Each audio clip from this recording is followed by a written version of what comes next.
Son sur... parcours. C'est vrai que ça c'est très bien. D'accord. Ah oui,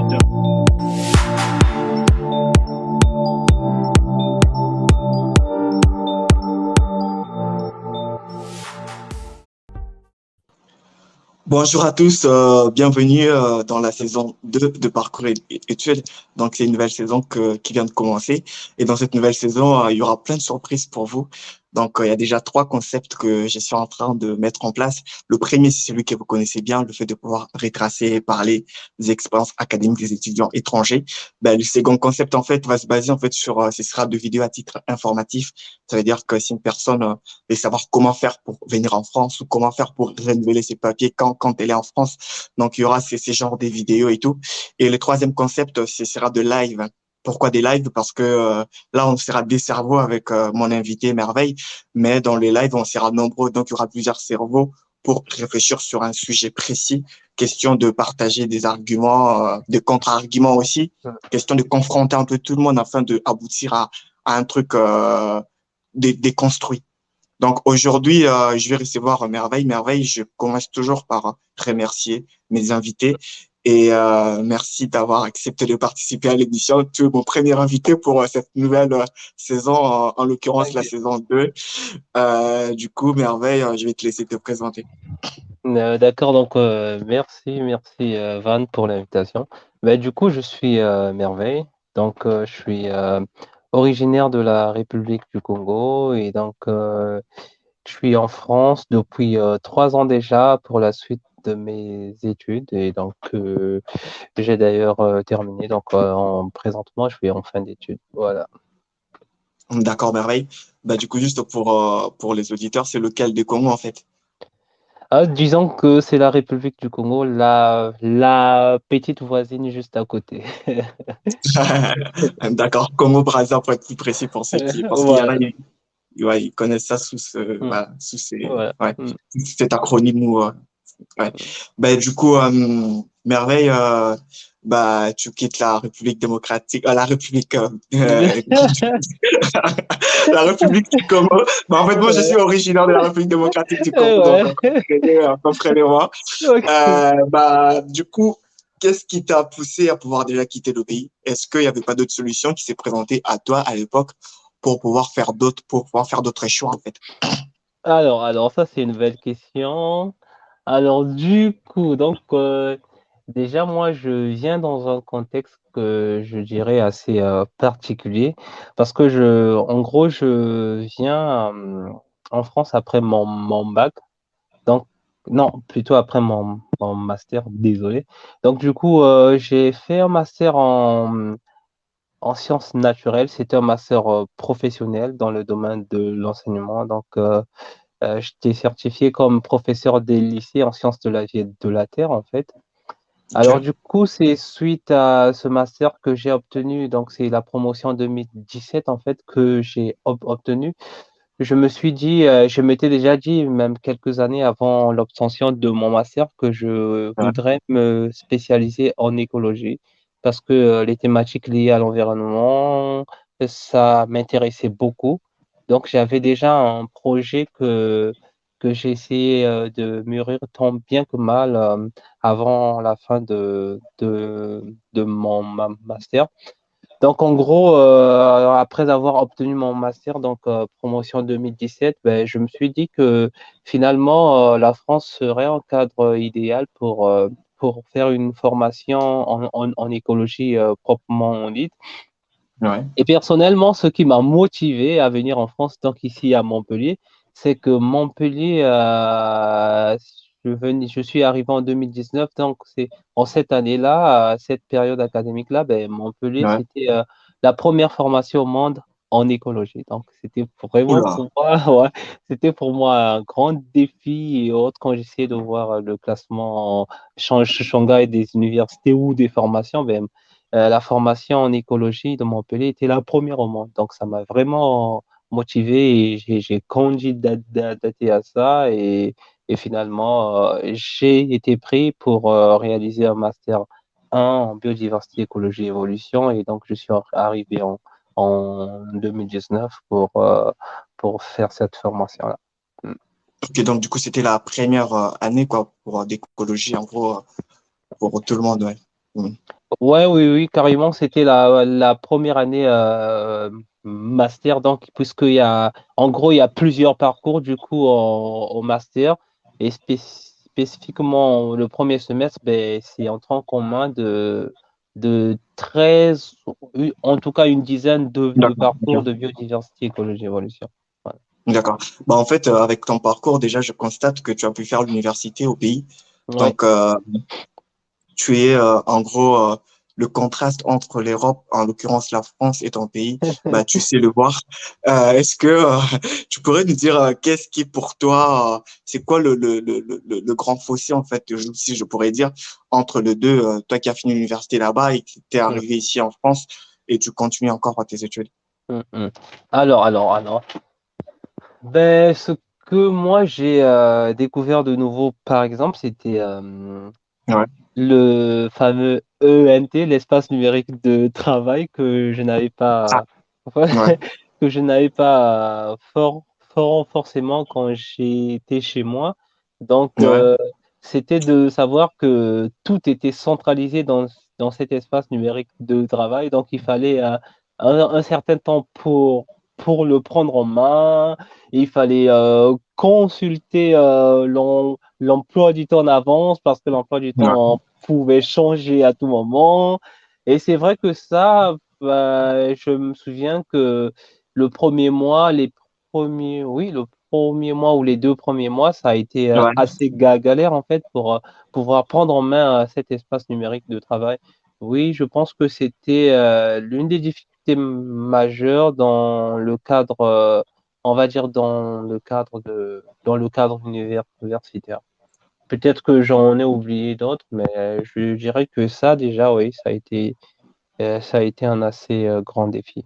Mm. D'accord. Ben, du coup, tu arrives en France, bah, te préviens pas, tu commences avec l'université. Même avant de commencer l'université, tout ce qui est logement, tu as fait comment? Parce qu'il y en a, c'est pas facile du tout, ils n'ont pas de famille en France. Je sais pas Mm, si mm, c'est le cas mm. pour toi ou pas. Ouais, Et si t'as pas de famille, c'est très compliqué. Mais si tu as une ouais. famille, tu sais, ça te permet de venir, d'habiter parfois dans avec ta famille et le temps de trouver un logement. Du coup, comment est-ce que ça s'est passé pour toi? Ouais, en fait, après le logement, ça a été assez simple en fait. Et bon, après, c'est vrai que j'ai de la famille en France et j'ai mon frère et ma sœur qui est en France, mais je pense pas que c'était forcément grâce à eux en fait. Lorsque je dis grâce à eux, je vais expliquer pourquoi.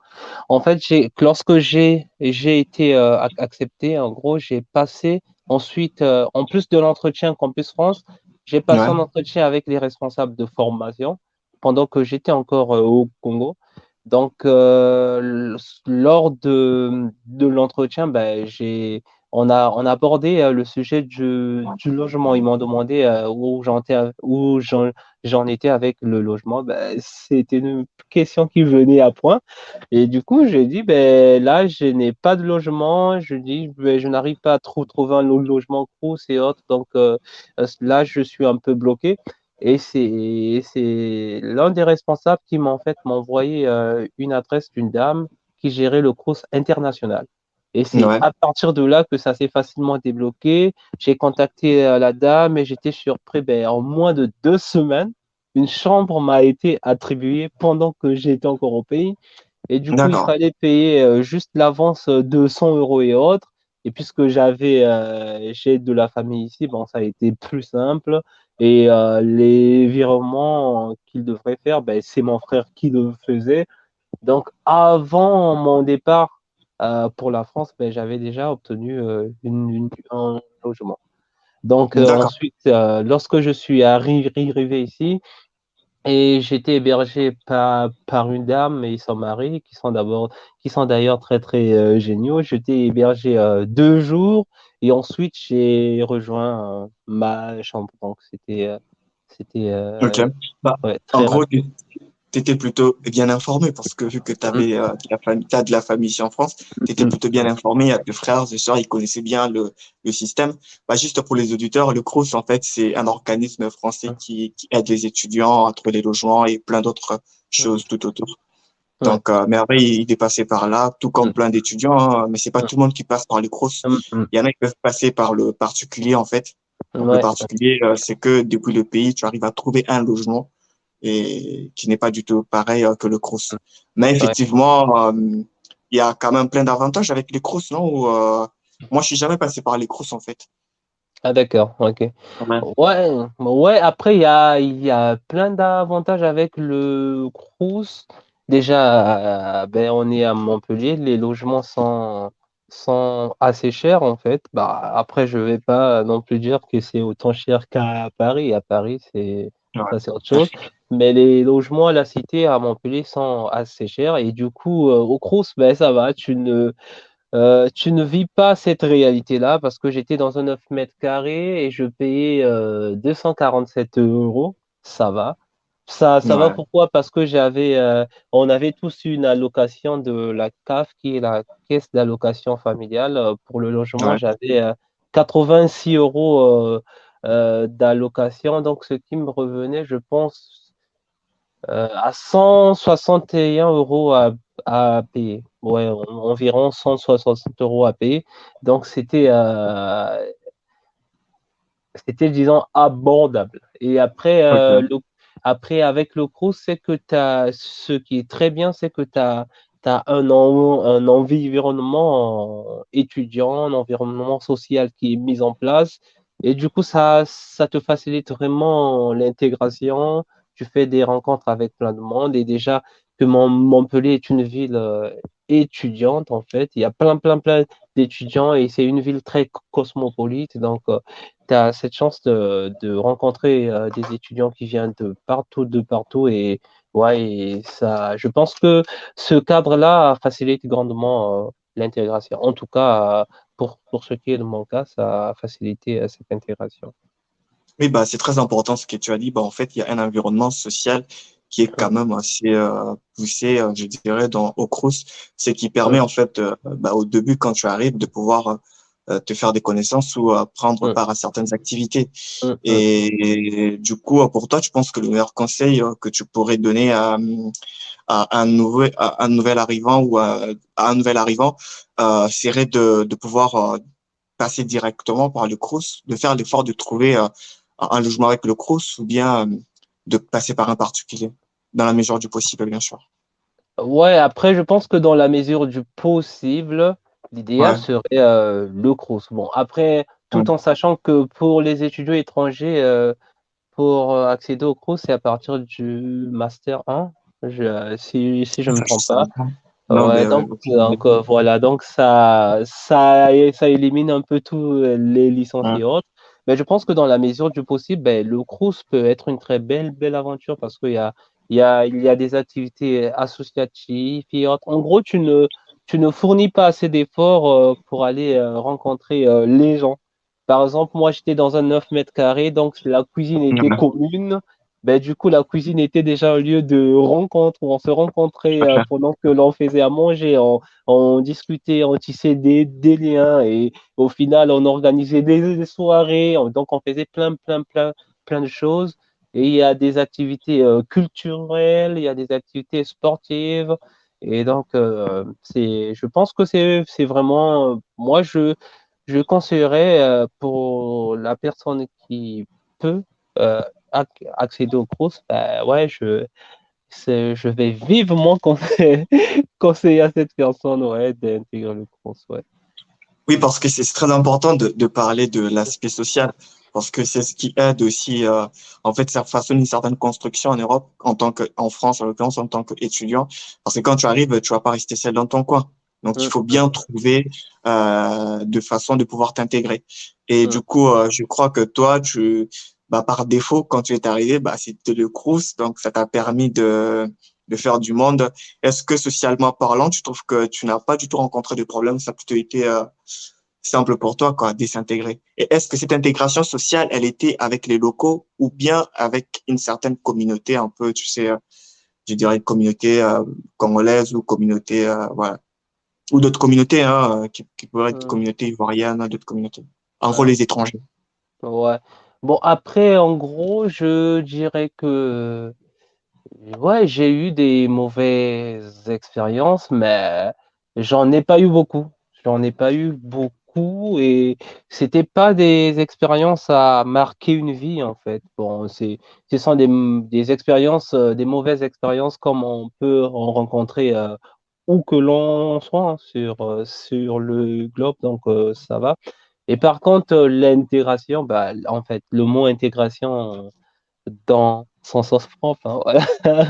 L'intégration, oui, elle a été facile parce que déjà que, en fait, tu rencontres plein de nationalités, déjà même en commençant par les nationalités africaines, et on a le malheur, en fait, de ne pas pouvoir trop se rencontrer lorsqu'on est en Afrique. C'est vrai qu'on se rencontre de Ouais. temps en temps, mais pas autant qu'ici. Donc là, je dirais que la France fait pour l'occasion office de carrefour en fait. Ça permet de rencontrer ton voisin congolais de l'autre côté, ton voisin gabonais, C'est bien, ouais, de découvrir un l'ivoirien, peu. voilà. Et donc, c'est bien. Et donc, du coup, ça déjà, ça a été très facile en fait, parce que ouais. Et je dis, bon, après, c'est vrai qu'en tant que Congolais, il y a des idées reçues et autres. Du coup, lorsque tu vas à un endroit, on te présente comme Congolais, on se dit, ben, que tu sais danser, que tu chantes. Et, du coup, et Tous les c'est vrai que, stéréotypes t'accompagnent en gros, quoi. voilà, tous les stéréotypes. Et du coup, c'est vrai que que dans une certaine mesure, ça peut faciliter l'intégration. Et après aussi, avec on va dire, l'aspect européen et asiatique, ouais, ça le fait aussi facilement. Je me suis intégré, que ce soit avec des amis de la promo, ça a été bien, ça a été une bonne promo et autres. Même aujourd'hui encore, on est en contact et autres. Donc, ouais, je pense que ça a été bien. Bah, c'est super bien. Bah, du coup, là, tu commences ta première année. T'es au Crous, là. Moi, tu arrives à avoir une certaine vie sociale, ça ce qui est très bien. Et là, tu commences ta première année. Raconte-nous, ça se passe comment ta première année Attends, c'est ta première année Master, ouais. de Master 1, ouais. Ouais. Donc, ma première année de Master 1, donc déjà que donc je vais remonter un peu Vas-y. en disant que déjà parce que c'était très proche, il faut savoir que ma rentrée devait commencer le 1er septembre ou le 2, je pense, c'était un lundi 2 septembre si je me trompe pas. Et je te signale que jusqu'au 28 août, je n'avais pas encore reçu mon visa en fait parce que c'était très lent. Et Ouais. ma dernière date d'arrivée sur mon accord préalable, c'était le 2 septembre. Donc, et jusqu'à 5 jours de mon voyage, ben, je n'avais pas du tout encore mon visa.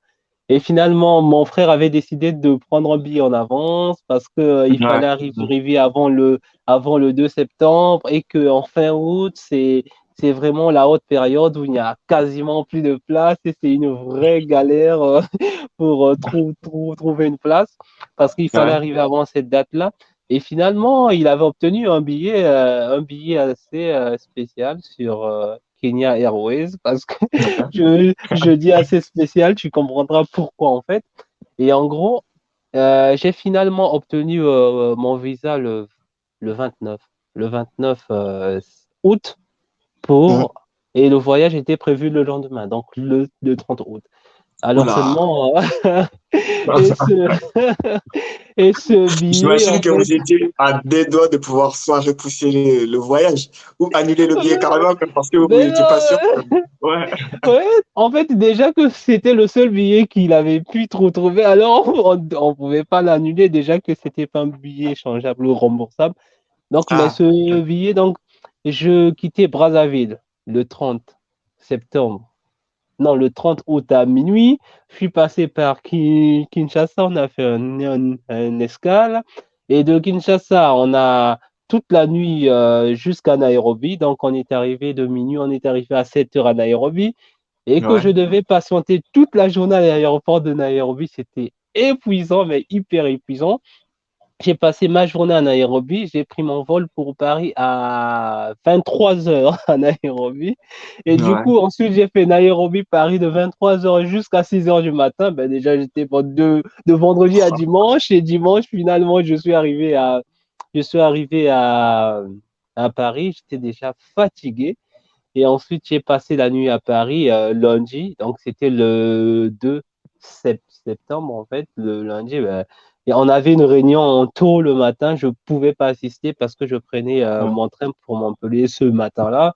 Et ouais. finalement, c'est l'après-midi que je suis arrivé et que j'ai pu assister à la réunion d'après-midi. Donc, déjà, ça, c'était une phase assez spéciale, assez difficile. Il y avait de la fatigue et autres. Mais après, c'était très bien parce qu'on s'est retrouvé en promotion le lundi même. On a discuté. Et le dimanche, parce qu'en gros, la formation, elle est co-accréditée entre la faculté des sciences de Montpellier et AgroParisTech, le campus AgroParisTech qui se trouve juste à Montpellier. Et donc, Ouais, pour la semaine, pour la continuité de la semaine, on était à AgroParisTech où on a eu des activités assez bien où chacun devait faire des dessins, on avait plein d'images de la nature et autres, et il fallait les classer dans un tableau pour expliquer un peu son parcours de vie, son parcours scolaire. Ça permettait de nous découvrir les uns les autres. Donc, on a eu plein d'accord. d'activités comme ça. Ouais. Et après, on a eu des échanges avec plein d'intervenants, des chercheurs qui venaient de partout et autres. Et c'était trop bien parce que ça nous a permis vraiment de construire déjà une cohésion de groupe, en fait. L'équipe. Ouais. Donc, Mais je du dirais que ouais, c'était bien de. D'accord, d'accord. Mais du coup, en termes de cours, est-ce que tu étais un tout petit peu à la même longueur d'onde de ce qui était enseigné ou bien tu étais un peu décalé par rapport à tout ce que tu avais vu avant, en fait? Ouais, Est-ce que ouais. tu... Ouais. Ouais. Non, après, en termes de courses, déjà que Ouais, j'avais eu un master en sciences naturelles. Et ouais, puis, du coup. pendant que je me préparais pour mon voyage, j'ai été inscrit à la fac en écologie et autres. Donc, du Mhm. coup, déjà, j'avais des bases, en fait, et les Ok. cours, ça passait bien. Ça passait bien. Mais c'est vrai il y avait certaines notions qui m'étaient inconnues. Là, ça passait moins bien. Il fallait beaucoup plus se renseigner. Il fallait, voilà. Mais sinon, de manière générale, les cours se sont plutôt pas passés bien parce que c'était pas des notions qui tombaient du ciel ou des notions inconnues. Donc, j'avais déjà une certaine connaissance là-dessus. Ça s'est bien passé. Mais c'est vrai qu'il y a des cours où l'on a Ouais. galéré. On a tous galéré. Je me souviens, on a fait des cours en amphi, mais où tu voyais, c'était le 2 tiers de l'amphi qui ne comprenait pas le cours. Et là, lorsque Ouais. tu vois que les autres aussi, tu vois, qui ont commencé le système depuis quoi, la maternelle, ne comprennent pas, là, tu te dis, ah d'accord, c'est bon. Tu te consoles parce que tu te dis, mais je suis pas seul. Donc voilà. Généralement, dans ce cas-là, par exemple, quand vous ne comprenez pas d'une certaine manière, comment est-ce que tu te prenais, toi, pour essayer de comprendre justement cette matière? Est-ce que après, peut-être, le cours, tu allais voir le professeur ou je ne sais, tu abordais certains étudiants ou bien tu n'es compté que sur toi Ouais. pour comprendre cette matière-là? Oh, ouais. Donc après, ce qui était bien, on avait des cours en amphi, après on avait des TD, c'était des travaux de groupe avec ces mêmes enseignants, mais c'était en petits Mm. groupes. Donc ça faisait que quand je ne comprenais pas en amphi, ben, au TD, je pouvais reposer mes questions ou après les cours, je pouvais reposer mes questions. Mais de façon individuelle aussi, on avait des groupes de travail entre amis de la promo et autres. On pouvait s'échanger. Pour mieux comprendre, même si bon, on comprenait pas toujours tout, mais bon, Ah ouais. ouais, pour être au niveau et puis avancer, quoi. Mm. Ok. Donc, pour un étudiant étranger qui vient d'arriver, en gros, on pourrait lui dire que bah, le mieux serait de pouvoir s'impliquer dans des groupes comme ça pour justement mieux apprendre, quoi. Et même si Mm. ça se fait, je crois que c'est un système déjà mis en place, en fait, mis en place par l'université. Mais d'un côté, bah, il faut quand même une certaine implication dans le groupe, quoi. Ouais. Sinon, Ah ouais. Mm, mm, mm. hein, Ouais, mais carrément, d'ailleurs une grande implication dans le groupe parce qu'on arrive, on comprend que en tout cas, lorsqu'on arrive, on comprend très très vite que tout se fait en groupe en fait. Tu vois. non. La majorité des projets, vous aurez des projets en groupe, on a eu moins d'examens sur table en fait. Et Ouais, dans beaucoup d'unités d'enseignement, ça se faisait en groupe. Vous avez des projets communs entre les gens de la promo. Donc, tu avais plusieurs groupes où tu te retrouvais avec des gens de ta promo, c'est-à-dire de ton parcours ou encore ouais, avec des gens d'autres parcours. Donc, ça faisait qu'en fonction du cours, ben, tu pouvais être avec un groupe d'individus ou un autre. Donc, tu comprends très, très vite que ben, être en groupe, c'est vital, quoi. Parce que si tu te retrouves seul, ben, ça, c'est mortel. tout à fait. Ouais. Donc, Ouais, mais donc, surtout quand tu viens d'arriver, c'est pas facile au début, hein, de comprendre ces concepts de groupe et surtout mhm, de bien t'adapter dans le groupe parce que il y en a qui ont une forme en fait, qui sont faciles à pouvoir s'adapter, en fait, mhm, dans un groupe et il y en a aussi qui galèrent beaucoup. Et mhm, toi, je présume que tu es plutôt, tu as, je dirais pas cette facilité, mais tu arrives à facilement peut t'intégrer dans un groupe. Mais est-ce que si mhm, c'est le cas ou pas, je ne sais pas, tu pourras me confirmer. Mais si mhm, c'est le cas, quel pourrait être en fait le petit étape ou bien de petites, je dirais, comment, en anglais on dit tips, je sais pas, j'ai été tenté mhm. par le mot en Ouais. anglais, mais en français ça m'a échappé. En fait, toutes ces petites choses qui te permettent, toi, de te sentir un peu plus facile ou bien d'intégrer facilement un groupe, si tu pourrais juste le Mhm. partager, si vraiment D'accord. c'est le cas, quoi. Ouais. Ouais, en fait, déjà dans le cadre de ma promo, je vais dire qu'il y avait déjà des prédispositions établies. Et je dis parce que déjà, on avait une semaine. Ben, en gros, c'était dénommé semaine d'intégration. Donc, pendant une Ok. semaine, on s'est retrouvés entre membres du parcours. On était une dizaine, on était autour de 12-13. Voilà, donc, on avait déjà au début de l'année, donc la première semaine, on l'a passé ensemble, entre 12 et 13. Donc, il y avait déjà des échanges, il y avait des activités ben, qui nous ont en quelque sorte obligés déjà à établir le contact, à établir la conversation. Donc, à partir de là, Exactement. déjà, c'est facile. Maintenant, en dehors, ben non, en parlant des groupes de projets ou des groupes autres, disons des groupes Ouais. sociaux et autres, là, c'est moi, personnellement, quand je suis dans un nouveau groupe, ben, ce que j'ai fait, c'est que j'observe beaucoup et j'écoute beaucoup. Voilà. Et donc, ça me permet de savoir où je mets les pieds et ça me permet de savoir ben, comment m'y prendre. Alors, une fois que j'ai pu observer, que j'ai pu écouter, ben, je sais je connais un peu mieux les personnes avec lesquelles je vais travailler. Et du coup, l'intégration, ça se fait plus facilement parce que, par exemple, dans un cadre de travail ou autre, ben, on n'a pas besoin. C'est pas le genre de relation où on va aller au bar, on va aller prendre un verre. Non, ce sont des échanges de travail où il faut essayer d'écouter un peu tout le monde, de prendre en compte les opinions des autres et de faire une synthèse pour savoir quelle est la meilleure idée. Donc, c'est juste cet esprit, je pense, cet esprit critique qu'il faut développer, mais surtout ne pas tout prendre à cœur, parce que tu peux être blessé à certains moments quand ton idée n'est pas prise en compte et autres. Ouais, explique, hein, parce Et, que explique justement pour qu'on et, comprenne. et c'est vrai que non, après, je me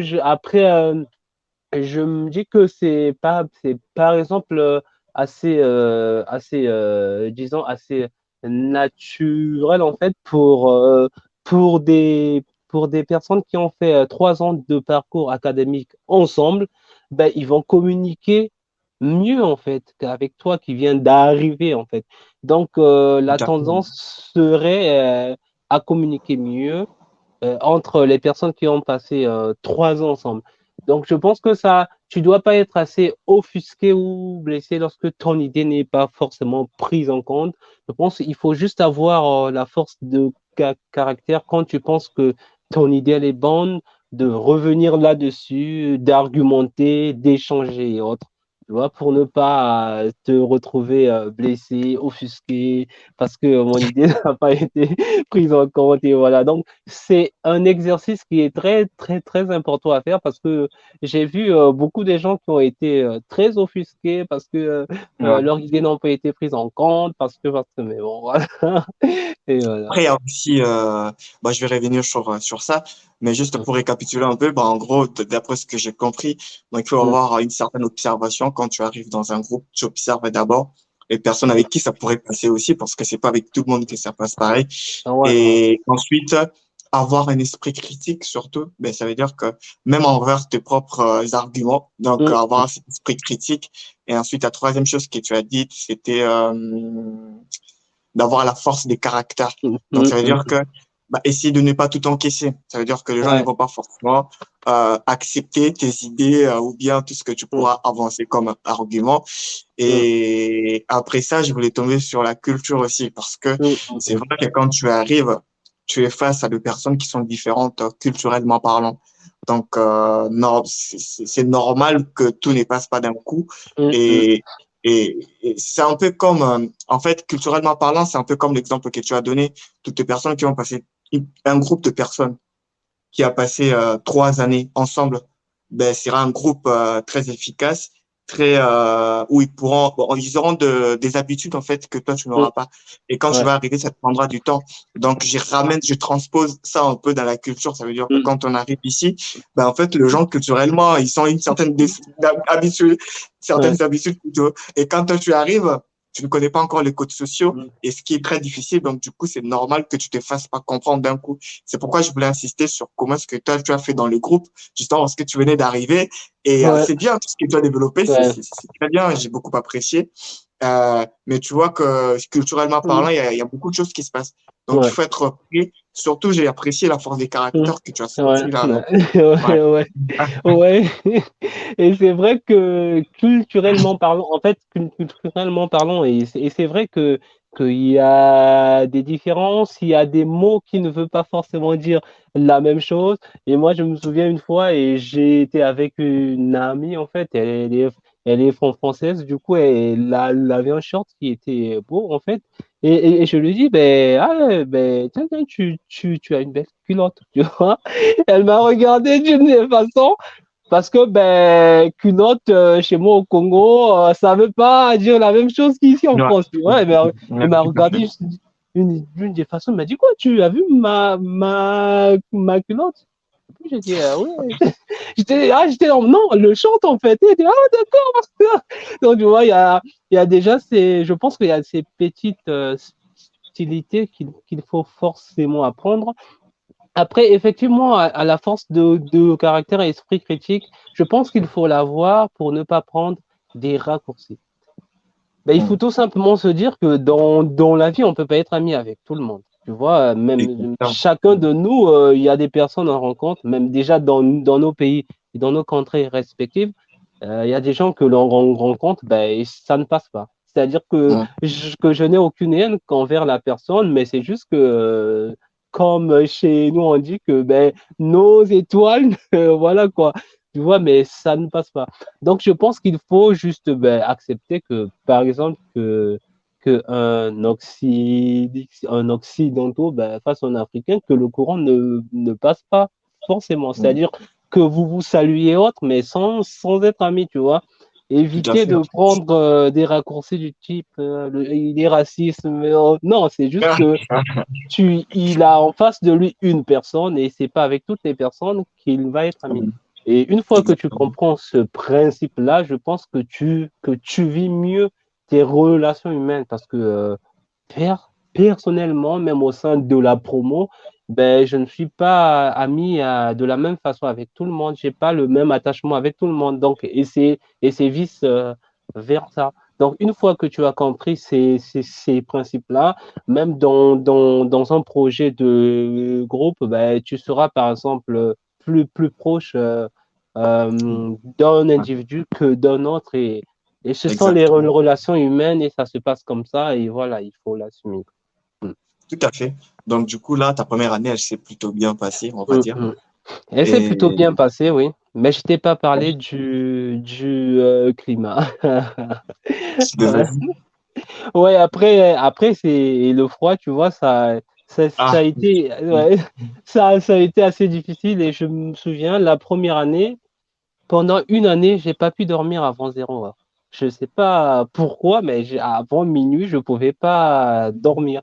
Et en plus, il y avait, quand l'hiver est parce que tu arrives en septembre et le froid, il commence très très tôt. ouais. Et, et l'hiver arrive, c'est la première année.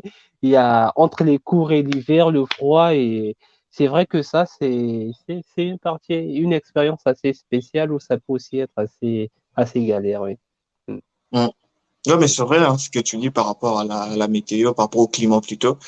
Mm. C'est pas du tout facile parce que tu arrives et tu es d'emblée dans le froid. Mm. Et parfois, certaines personnes ne sont pas du tout préparées. Et c'est Mm. Mm. important de dire ça. Ben, en fait, il faut se préparer au froid. Donc, je pense que il faut déjà, avant de venir ici, de comprendre quelles sont les saisons existantes ici en Europe. Mm. Mm. Donc, Mm. ou en l'occurrence en France, parce qu'on est en France, on parle avec toi en France. Donc, Mm. sinon, il y a des étudiants qui tombent malades après leur Ah arrivée. ouais. Ça veut dire Mm. c'est le froid Ouais. et 2 semaines après, tu as Ouais. l'impression que tu es encore au pays. Donc, tu te mets en t-shirt, mais on est à 2 degrés, Ouais, tu vois. Donc, je ouais, je pense qu'il pense. faut prendre tout ça en compte et se préparer parce que Mm, les mm, gens mm. s'habillent en Europe ou en France selon les saisons. Mm, Donc, mm, il mm. faut prendre tout Ouais, ça je en compte. pense. Ouais, Ouais. je pense que ça c'est un fait. Par exemple, moi, je me souviens de moi, en parlant de moi, ben, saison de chez moi, dans mon pays, saison de pluie ou saison sèche, où il fait un peu plus frais, ben, je suis en t-shirt. Je suis Mm. en t-shirt tout au long de l'année, donc je ne me pose pas trop de questions en sortant, ben, est-ce que je dois mettre un pull? Et j'ai un pull, mais je ne le porte pas forcément parce que Ouais. le t-shirt me suffit. Mais par contre, lorsque tu arrives ici, comme tu l'as dit, bon, à 2 degrés, je pense que la question, elle ne se pose pas. Oui, voilà. Ok, bah, du coup là on passe en deuxième année, donc tu commences ta deuxième année. En gros, c'était ta première année, l'expérience elle a été plutôt bonne, tu as eu le temps de comprendre un tout petit peu les codes sociaux et comment ça marche. Mais là tu démarres ta deuxième année, qu'est-ce que tu as remarqué de plus flagrant durant cette deuxième année là? Alors du coup, je pense que la deuxième année, donc c'est en fait le Master 2. Là, tu es plus Mhm. confiant parce que tu appréhendes mieux les choses. La première année, c'est bien passé et autres. Ouais, Donc tu commences avec un peu plus de sérénité. Mais après aussi, il y a ce exactement. côté un peu d'indépendance financière. Donc tu viens chercher un boulot qui peut coller à ton emploi du temps. Et comme Ok. mon emploi du temps était très très chargé, ben, du coup, j'avais un boulot, je travaillais de 5 heures à 8 heures. Donc 5 heures à 8 heures, je travaille. Ensuite, j'enchaîne avec l'école. C'était assez compliqué parce que parfois, autour de 12 heures, tu as sommeil et autres, mais bon, il faut tenir bon. Et je dirais que c'était assez compliqué de lier boulot et études. Mais après, quand tu mets une bonne organisation, à une assez bonne discipline, ben, pour savoir qu'à telle heure, je dois dormir parce que demain, je dois me lever à 4 heures pour me préparer et commencer mon job à 5 heures. Quand tu arrives à trouver le juste équilibre, même s'il faut avouer que c'est assez difficile, Ouais, ça se passe bien. Et la première année, je dirais que ça s'est mieux passé que la deuxième année, c'est mieux passé que la première en tout cas. Donc, c'est passé très très vite. D'ailleurs, j'étais content. Et on a commencé en septembre. En janvier, j'avais déjà terminé autre. Et en février, le 1er février, j'ai eu à commencer mon stage de fin de formation. Et jusqu'en juin, et j'ai soutenu en juin, donc en juin dernier, et puis j'ai obtenu mon master et ça s'est très bien passé, oui. Donc, ouais. Ok, donc du coup, si je comprends, en première année, t'as pas fait des jobs étudiants. Donc c'est que Non, en première année de master. Donc du coup, en deuxième année de master, c'est là que t'as pu faire un ouais. job. Ouais, Ouais, disons que j'ai commencé en été ouais. et ensuite j'ai continué durant la période académique où donc j'étais entre le job étudiant et puis le master 2. Ouais. Ok, ben, du coup, niveau impact de ces jobs étudiants, je sais que c'est matière à débattre en fait. Il y en a, ils sont pour le job étudiant, il y en a, ils sont pas, ils sont un peu contre en se disant que s'ils ont des moyens, ils préfèrent se consacrer totalement à leur master. Et j'en ai discuté avec d'autres qui me disent, bah, même si tu as des moyens, c'est quand même un tout petit peu bien de faire des jobs étudiants à côté. Pourquoi? Parce que ça te permet de te familiariser au moins avec le climat de ces pays, de comprendre comment ça se passe. Mm, Et comment est-ce que toi, tu vois les choses de ce point de vue-là? Est-ce que si tu mm. avais l'opportunité de ne pas travailler, d'étudier avec tous les moyens qui va avec, tu travaillerais à côté? En gros, un job étudiant? Ah ouais, ben je pense que je travaillerai. En fait, à la base, le but c'était de trouver un job week-end, mais j'ai pas pu en trouver. Ouais, je pense que je travaillerai quand même en week-end en fait.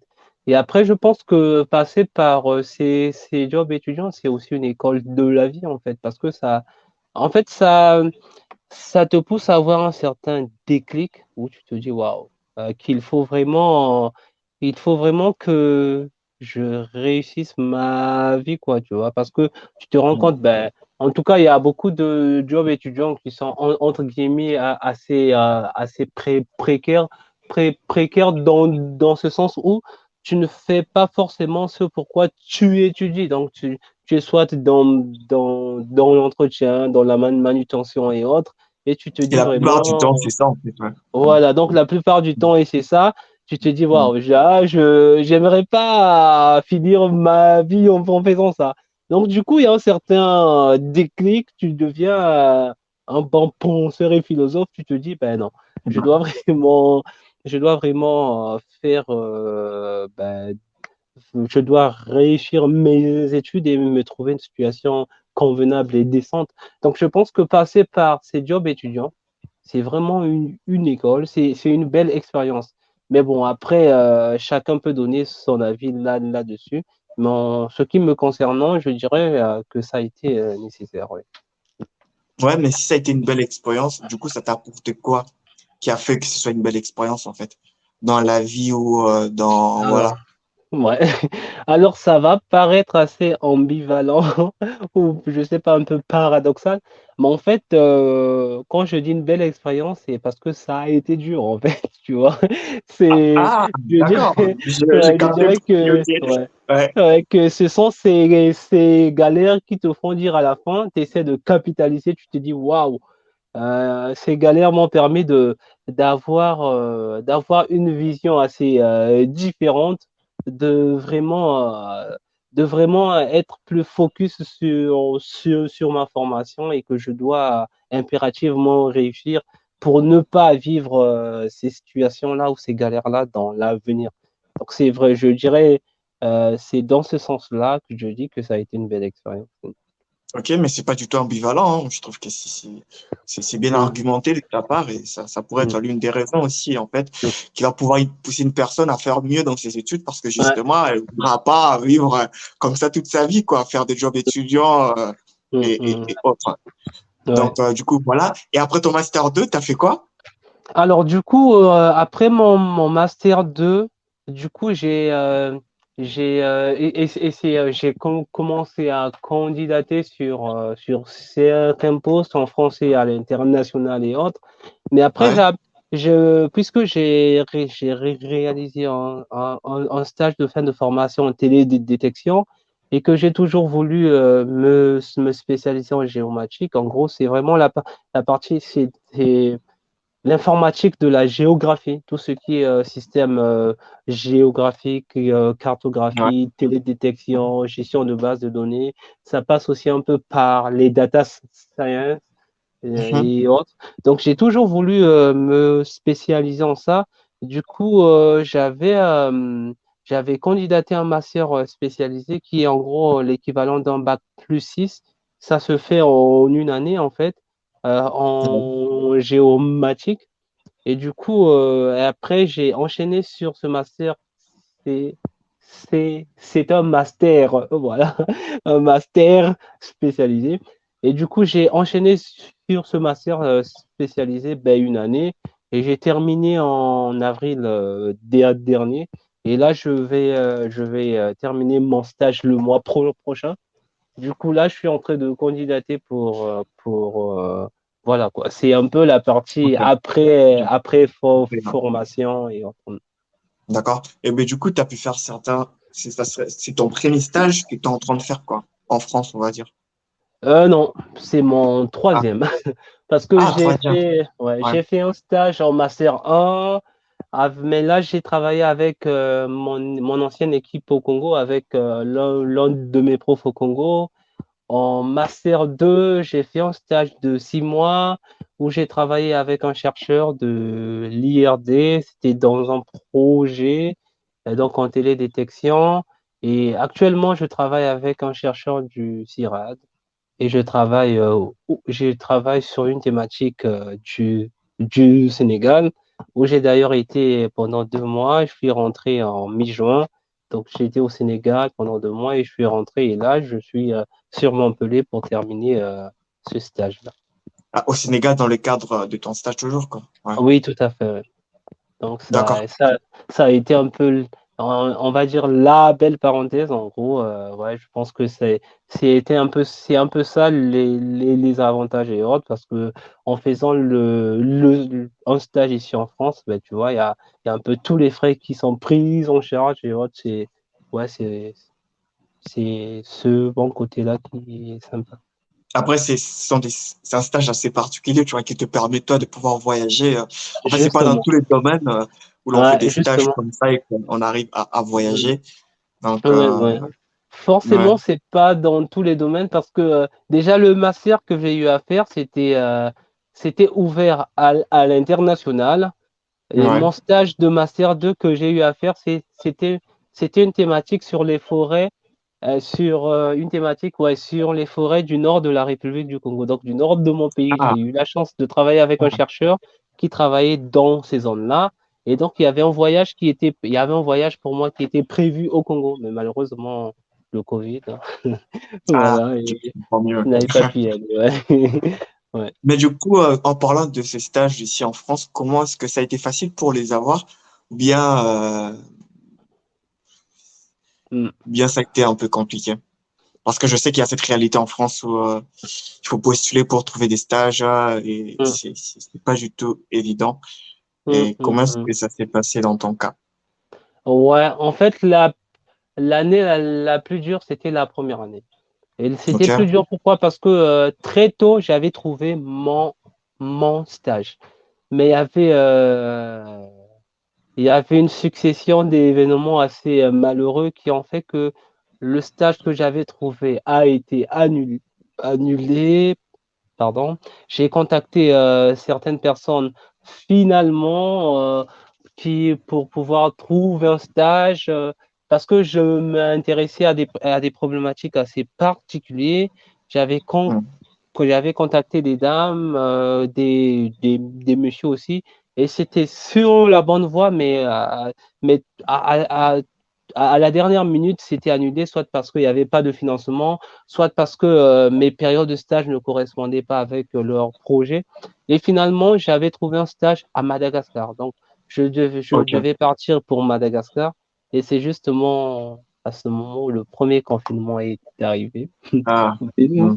donc, Madagascar a été annulé et finalement, j'ai eu l'occasion encore de travailler avec mon prof au Congo. Et ensuite, la deuxième année, ça a été facile parce que c'est un chercheur que j'ai rencontré ma première année de master. Ben, j'avais juste à l'envoyer un mail et c'est parti de là et c'était facile. Et Ok. cette année, c'était facile. J'ai candidaté à quatre stage, ben, finalement, j'ai été retenu à deux pour passer l'entretien et voilà. Finalement, j'ai obtenu le stage où il fallait aller au Sénégal et c'était une très belle offre d'ailleurs, que je ne regrette Bah pas. ouais, tu es Ouais, et en donc, France. ouais, Ouais. je dirais que ça a pas été compliqué. Ça a été relativement accessible, hein. Bon, après, je pense que partout pour postuler, tu as difficilement ce que tu veux au premier coup. Du premier coup, De- ouais. ouais, j'ai eu la chance d'avoir ce que je voulais au premier coup en Master 2, mais par exemple, cette année, ben, il m'a fallu essayer 4, 5 fois pour avoir ce que je voulais. Comme quoi, il faut un tout petit peu insister, quoi, Ah ouais, même si tu ne réponds pas Et- positivement. évidemment, évidemment. Mm, mm, Ok, d'accord. Ben, du coup, on est à 52 minutes. Après, je sais mm. pas, est-ce que après ton stage là, ben, ce serait à la fin de tes études, quoi, on va dire. Ouais, ouais. Ok. Mais est-ce qu'il y a cette question qui se pose pour toi de, est-ce que après mes études je reste ou est-ce qu'après mes études je rentre? Parce que j'en ai discuté avec quelques-uns dans l'émission. Bah, ils sont pour le fait qu'il serait préférable de rester au moins 1 an ou 2 après ses études, question de comprendre un peu le monde professionnel, d'acquérir une certaine connaissance. Après, de se décider définitivement de soit je reste ici, soit je rentre, ou bien développer un business, Mm, je ne sais quoi. Ouais. mm. Après, ben moi, je dirais que la question, elle ne se pose pas trop dans ce sens. En Ouais. fait, c'est pas forcément une volonté venant de moi, quoique il y a une petite, il y a une petite, non, il y a une partie de volonté personnelle, mais je dirais que c'est en termes d'exigence, en fait. Je Ok. pense que la France, elle nous a rendu un peu gourmande en fait, un peu gourmand et autres, parce que c'est vrai que ça sera difficile en tout cas pour beaucoup de jeunes que je rencontre, pour beaucoup de diplômés que je rencontre, ben, ça sera difficile pour eux de retourner au pays et d'accepter un poste à 200 euros, à 300 euros, tu vois, à 200 euros le mois, à 300 euros le mois. Je pense pas que quelqu'un se dira, ben ok, d'accord. Du coup, il y a ces exigences, on va dire des exigences plutôt liées au salaire. Après, aux conditions de vie, pas du tout. Pas du tout. Je ne pense pas qu'il y ait forcément un grand écart, hein. Même si c'est vrai qu'ici, c'est vrai qu'on a la facilité, il y a le métro, il y a le tram, il y a le Tout à bus, fait. mais bon, là, en termes de déplacement, par exemple, au Congo, d'où je viens, bah, c'est pas le problème de déplacement ne se pose pas parce qu'il est assez accessible, que ce soit à l'intérieur de la capitale ou voilà, ou dans différents départements. Quoique dans certaines zones, ça peut être beaucoup Ouais. plus difficile d'accès comme partout d'ailleurs, mais je pense pas que le déplacement sera forcément le problème, même si c'est vrai on peut pointer du doigt certains problèmes ou autres, mais moi, personnellement, ça me dérangerait pas d'entrer, en fait. Mais après, c'est comme je t'ai dit, tu vois, ce sont des exigences salariales et autres. Et après aussi les conditions de travail, parce que je pense que j'aimerais vraiment travailler dans un environnement où je m'épanouis, où j'acquiers de nouvelles compétences et connaissances aussi. Donc tout ça elle rentre en ligne de compte. Et donc en fonction de l'offre, que ce soit en France, à l'international ou même au pays, ben, si je pense que euh, mes différentes exigences sont satisfaites, ben, pourquoi pas. Ok. Bah, merci pour ce beau message, en tout cas. Et du coup, bah, Voilà. on est à la fin. C'est quoi ton mot de la fin, en fait? Alors, mon mot de la fin. Après, moi, j'ai deux maîtres mots, en fait. Deux maîtres mots, Ok. c'est discipline et persévérance, en tout cas. Moi, en ce qui me concerne, je me dis, ben, tant qu'on n'est pas discipliné, tant qu'on n'est pas persévérant, on n'arrive pas à grand-chose, en fait. Parce que les moments de doute, on en aura, hein. Des peurs, on en aura. On sait tous les peurs ou les doutes qui sont liés aux étrangers qui font, notamment aux Africains qui font leurs études en France. Ouais. Tu as tellement de soucis, il y a tout pour stresser, rien que la question de pouvoir renouveler le titre de séjour, de pouvoir chercher un job. Là, tu te poses tellement de questions. Est-ce que suis-je à la hauteur? Est-ce que je vais y arriver et autres? Et du coup, je pense que c'est là où intervient la persévérance. Il faut persévérer, donc avoir un minimum de confiance en soi pour aller vers de nouveaux horizons, sortir de sa zone de confort et autres. Et donc, pour moi, ce n'est que en ayant une certaine discipline, une certaine persévérance, et chacun de nous a ses principes, a ses croyances, et qui fait de chacun de nous homme, en fait. Et donc, en se connaissant, ben, je pense qu'on arrive là où on doit arriver, quoi, d'une manière ou d'une autre. Voilà. D'accord, bah, merci pour ça. Bah, en fait, il faudrait une Merci. certaine discipline et persévérance. En plus Mm. de ça, sortir de sa zone de confort. Confort. Ce qui n'est pas toujours facile, hein? Ça, on le sait bien. Ça, on le sait bien. Merci, Merveille. Merci, merci, merci. Mais du coup, pour vous qui êtes arrivé jusqu'ici, bah, je vous dis aussi merci. J'étais Mm, avec Merveille qui a partagé ses mm, expériences. mm, Et c'est la saison 2, premier épisode. Bah, mm. n'hésitez surtout pas à vous abonner et à partager autour de vous. Ah Surtout, je ben répète, à merci. partager autour de vous. Euh, Super, merci. Je suis heureux d'être le premier invité de la saison, alors. mais c'est toi qui ouvres. On est à l'ouverture là. Et c'est toi qui ouvres le bal. Ben super, alors. Ok. Donc voilà, et je vous dis à bientôt et salut. Ok, salut. Et du coup, pour quitter, c'est Mais le tu peux bouton rester, rouge hein. quitter. Ah, d'accord, ok, d'accord.